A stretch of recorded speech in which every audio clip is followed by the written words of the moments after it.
موضوع کو آپ اپنی کاپی اور پین بالکل تیار رکھیں. کسی کے پاس اگر موبائل ہے تو وہ نوٹ کرتے جائیں سورہ نمبر، آیت نمبر. کیونکہ آپ کسی کو بتا سکیں کہ اس سورہ میں اور اس آیت میں یہ پیغام موجود ہے. ان الحمد للہ نحمده ونستعینه ونستغفره ونعوذ باللہ من شرور انفسنا ومن سیئات اعمالنا من يهده الله فلا مضل له ومن يضلل فلا هادي له واشهد ان لا اله الا الله وحده لا شريك له واشهد ان محمدا عبده ورسوله. اما بعد فإن خير الحديث كتاب الله وخير الهدي هدي محمد صلى الله عليه وسلم وشر الأمور محدثاتها وكل محدثة بدعة وكل بدعة ضلالة وكل ضلالة في النار. أعوذ بالله من الشيطان الرجيم. بسم الله الرحمن الرحيم. یا ایھا الذین آمنوا اتقوا اللہ حق تقاته ولا تموتن الا وانتم مسلمون. یا ایھا الناس اتقوا ربکم الذی خلقکم من نفس واحدہ وخلق منها زوجها وبث منهما رجالا کثیرا ونساء واتقوا اللہ الذی تساءلون به والارحام ان اللہ کان علیکم رقیبا. یا ایھا الذین آمنوا اتقوا اللہ وقولوا قولا سدیدا یصلح لکم اعمالکم ویغفر لکم ذنوبکم ومن یطع اللہ ورسولہ فقد فاز فوزا عظیما. رب اشرح لی صدری ویسر لی امری واحلل عقدۃ من لسانی یفقہوا قولی. سب سے پہلے جو آج کا ٹاپک شروع ہو رہا ہے، دوسرا، خوشی میں اللہ کی عبادت کے بعد توحید پر یہ ٹاپک شروع ہو رہا ہے. توحید کا معنی آپ کے ذہن میں کیا ہے؟ پہلا سوال میرا، کیونکہ سوال سے ہی آپ کا ذہن کھلے گا. سب سے پہلے آپ مجھے بتائیں توحید کا کیا مطلب ہے؟ بتاؤ بیٹا. اللہ کو ایک ماننا، بس دل اور دماغ سے اللہ کو ایک ماننا. ٹھیک ہے، ماشاءاللہ. اور اس میں تھوڑا اضافہ کر دیں. توحید کا مطلب انہوں نے بتایا کہ اللہ کو ایک ماننا. آپ لوگوں میں سے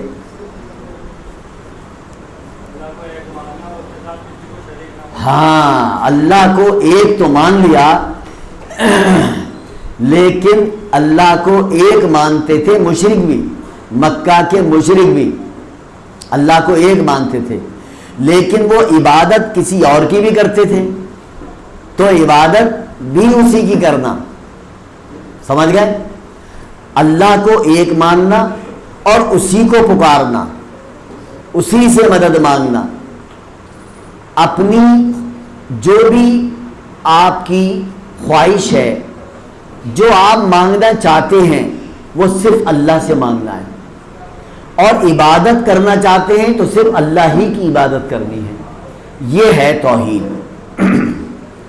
اب اگر اس توحید کے ساتھ آپ نے تھوڑا سا بھی شرک ملا لیا تو پھر یہ توحید نہیں رہی.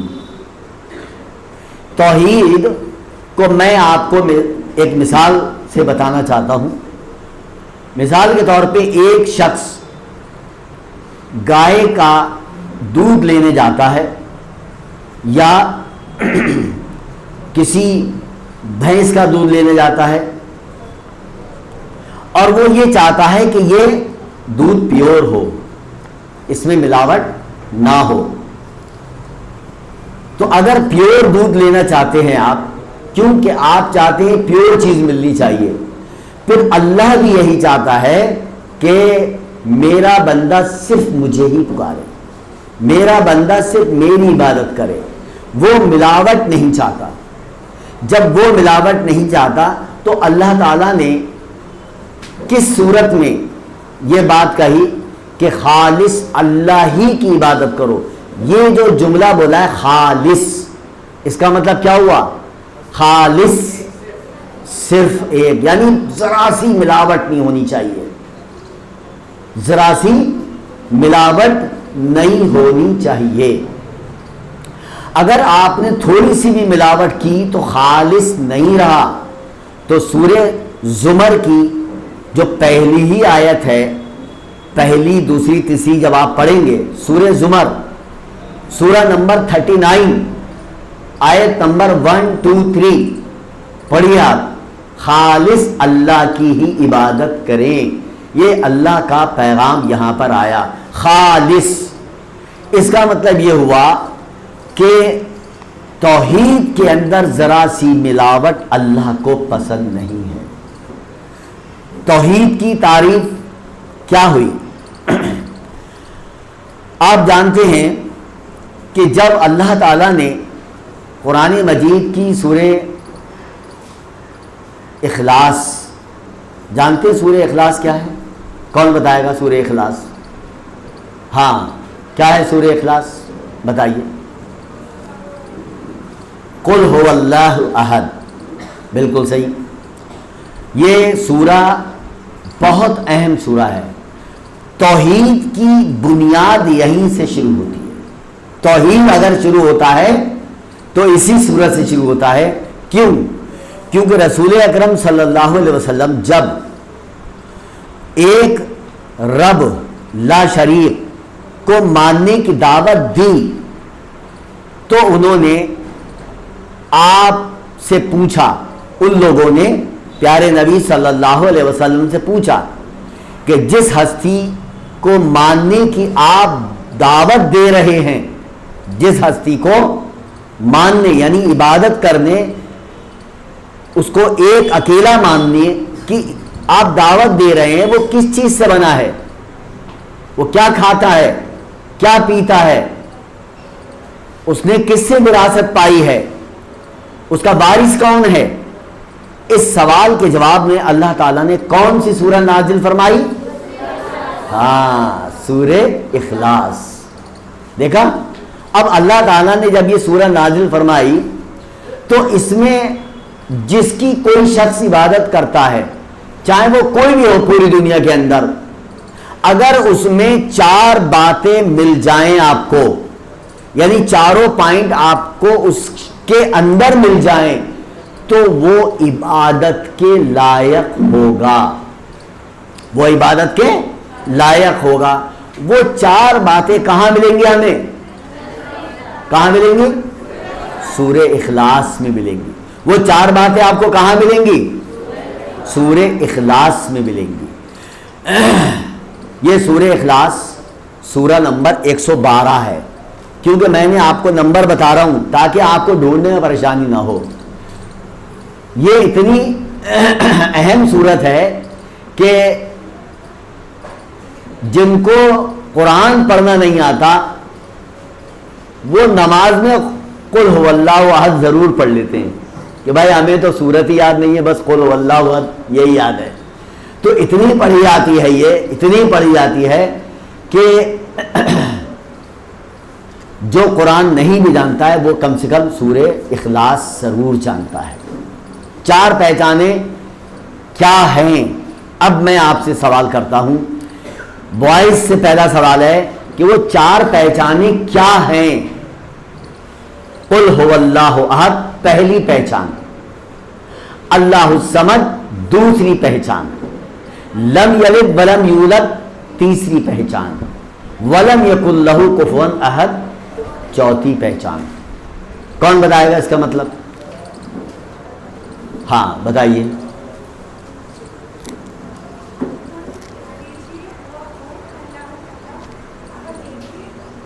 کہہ دیجئے وہ اللہ ایک ہے، جو انہوں نے بتایا میں بول رہا ہوں۔ اللہ الصمد، اللہ بے نیاز ہے، نہ اس نے کسی کو جنا، لم یلد ولم یولد، نہ وہ جنا گیا۔ وَلَمْ يَكُنْ لَهُ كُفُوًا اور احد اور اس کا کوئی ہمسر نہیں. ہمسر کا مطلب سمجھ گئے؟ اس جیسا. یعنی آپ اس کو کوئی مثال نہیں دے سکتے کسی کی بھائی یہ دیکھو ان جیسے ہیں, دیکھو بھائی وہ اس جیسے لگتے ہیں. تو اللہ نے اللہ کی جو 4 پہچانیں ہیں وہ آپ کو آج آ جانی چاہیے. اللہ تعالیٰ کی 4 پہچانیں کیا ہیں؟ آپ لوگوں کے سمجھ میں آ گئی؟ سب کے سمجھ میں آ گئی؟ کیوں بھائی کلیئر ہو گئی 4 پہچانیں؟ کون بتائے گا؟ ماشاءاللہ کون بتائے گا؟ آپ بتاؤ گے؟ ہاں بتاؤ بیٹا, شاباش.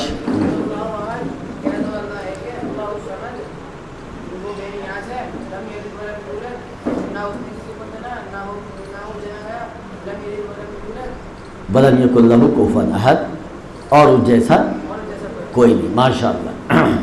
تو اب آپ کے سمجھ میں آ گئی کہ اللہ کی پہچان یہ ہے. اب مان لیا میں عیسیٰ علیہ السلام کی عبادت کرنا چاہتا ہوں. کس کی؟ عیسیٰ علیہ السلام کی. اب عیسیٰ علیہ السلام میں اگر 4 نقطے پائے جائیں تو میں ضرور عیسیٰ علیہ السلام کو رب مان لوں گا. اب عیسیٰ علیہ السلام کو پہلے نمبر پہ آپ جانچ کریے. قل هو اللہ احد, کہہ دیجیے وہ اللہ ایک ہے. تو عیسیٰ علیہ السلام ایک ہی رسول ہیں, ایک ہی نبی ہیں, اور بھی ہیں. تو نمبر 1 پہ نہیں آ پائے. نمبر 2 اللہ الصمد, اللہ بے نیاز ہے, یعنی اللہ کو کوئی کسی چیز کی ضرورت نہیں ہے, وہ کسی کا محتاج نہیں ہے, بلکہ پوری دنیا اس کی محتاج ہے. اللہ الصمد, اللہ بے نیاز ہے. کیونکہ بہت سے بچوں کو یہی نہیں معلوم کہ بے نیاز کیا ہوتا ہے. تو بے نیاز کا مطلب سمجھ میں آتا ہے کیا ہوتا ہے؟ کیا ہوتا ہے؟ جو کسی کا محتاج نہیں اور سب اس کے محتاج ہیں. تو بتائیے عیسیٰ علیہ السلام کسی کے محتاج تھے؟ ہاں, انہیں پانی پینے کی ضرورت پڑتی تھی, بھوک لگنے کے لیے کھانے کی بھی ضرورت پڑتی تھی, جانے کے لیے کوئی سواری کی بھی ضرورت پڑتی تھی, بہت سے کام کی ضرورت انہیں پڑتی تھی. تو وہ بے نیاز نہیں تھے. دوسرے نمبر پہ نہیں آئے. دوسرے نمبر پہ ہم نے اس کھیل سے دوسرا نمبر دیکھا, اس میں بھی وہ رب نہیں مانے گئے. اب تیسرے نمبر پہ چلتے ہیں. لم یلد ولم یولد, نہ اللہ نے کسی کو جنا نہ وہ جنا گیا, نہ اس نے کسی کو جنا نہ وہ جنا گیا. تو عیسیٰ علیہ السلام نے کسی کو نہیں جنا کیونکہ ان کی شادی نہیں ہوئی تھی. وہ جنے گئے, مریم علیہ السلام نے ان کو جنا تھا. اس کا مطلب ان کے ماں باپ میں ماں تھی. باپ کیوں؟ اللہ تعالیٰ نے عیسیٰ علیہ السلام کو بغیر باپ کے کیسے پیدا کر دیا؟ کون بتائے گا؟ کون بتائے گا بھائی بغیر باپ کے کیسے پیدا ہو گئے؟ کون بتائے گا؟ ہاں بتاؤ بیٹا.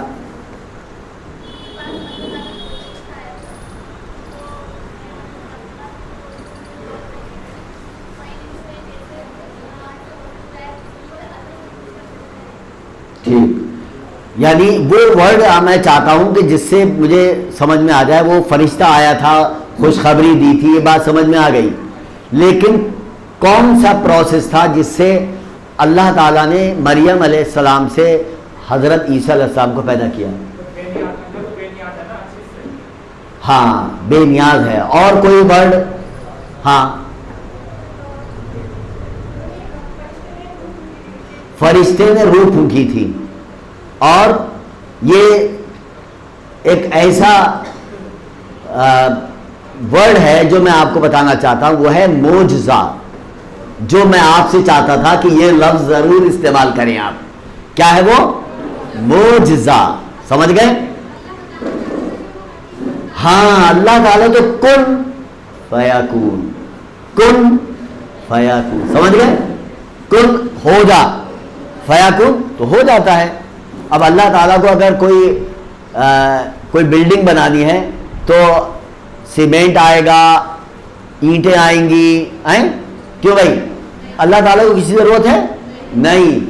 اگر وہ چاہے تو سب کچھ بنا سکتا ہے, اور اگر وہ چاہے تو سب کچھ ختم کر سکتا ہے. کیوں؟ کیونکہ اس کے ہاتھ میں تو صرف ورڈ ہے کیا؟ کن فیکون. تو وہ کہتا ہے ہو جا تو ہو جاتا ہے. لہذا جو بایولوجی کے بچے ہیں اس کے اندر سیکشل ریپروڈکشن اور اے سیکشل ریپروڈکشن جانتے ہیں.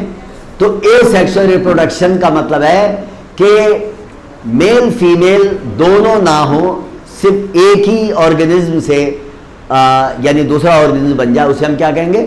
اے سیکشل ریپروڈکشن.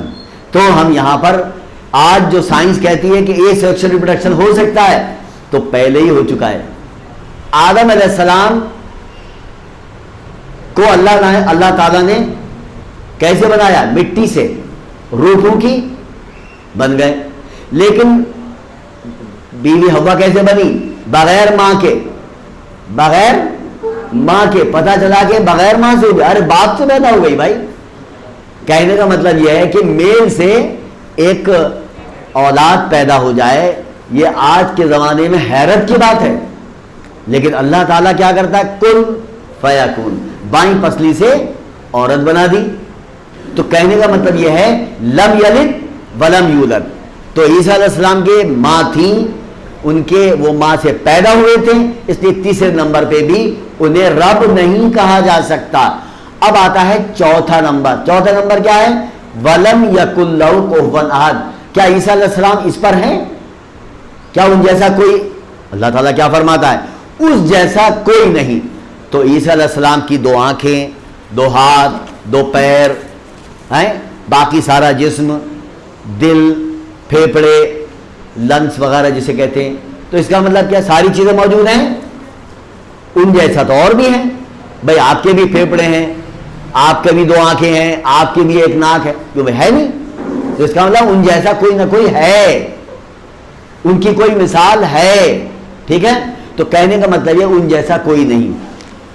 چاروں چیزیں آپ کے سمجھ میں آ گئی کہ اللہ تعالیٰ کی عبادت ہم کرنا چاہتے ہیں تو ان کے اندر 4 پہچانیں ہوں، تب ہم وہ عبادت کر سکتے ہیں. تو ایسی چیز اللہ کے علاوہ کوئی ہے دوسری؟ نہیں. تو پھر اللہ کے علاوہ کسی کی عبادت کرنا ہمارے لیے کیا ہے؟ شرک ہے. اللہ کے علاوہ کسی اور کی عبادت کرنا ہمارے لیے کیا ہے؟ شرک ہے. اب دیکھیے توحید بتائی اور توحید کے ساتھ ساتھ بتا دیا کہ یہ شرک ہے اگر آپ نے اللہ کو ایک مانتے ہوئے یہ بھی کچھ کر سکتے ہیں، یہ بھی ہم عبادت کریں گے اس کی. اچھا آپ سورہ فاتحہ پڑھتے ہیں، ایاک نعبد و ایاک نستعین. اس کا مطلب کون بتائے گا؟ ایاک نعبد و ایاک نستعین. بتاؤ بیٹا. ہم تیری ہی عبادت کرتے ہیں اور تجھ ہی سے مدد چاہتے ہیں. شاباش. نعبدو کا و نستعینو کا، اس کا کیا مطلب ہے؟ نعبدو کا و نستعینو کا، نعبدو کا و نستعینو کا، اس کا کیا مطلب ہے؟ ہاں ہم تیری عبادت کرتے ہیں، تیری ہی نہیں ہے، ہم تیری عبادت کرتے ہیں، تجھ سے مدد چاہتے ہیں. ٹھیک ہے؟ لیکن اب اگر ہم یہ کہیں ہم تیری عبادت کرتے ہیں، اس کا مطلب کسی اور کی عبادت بھی ہوتی ہے. ہم اگر یہاں پر لگا دیں تیری ہی، تو اب یہاں پہ کیا ہو؟ ایاکا. اگر ایاکا چھوڑ دیں ہم تو اس کا مطلب اللہ کے علاوہ بھی کسی اور کی عبادت ہو سکتی ہے، اللہ کے علاوہ کسی اور سے مدد مانگ سکتے ہیں، کیونکہ وہاں ایاکا نہیں آیا. اللہ نے یہاں پہ ورڈ جو استعمال کیا مفعول کیا ہے؟ ایاکا. اگر نعبدو کا و نستعینو کا، تیری عبادت کرتے ہیں، تجھ سے مدد چاہتے ہیں، یہ نہیں ہے یہاں پر. یہاں پر کیا ہے؟ ایاکا نعبدو و ایاکا نستعین.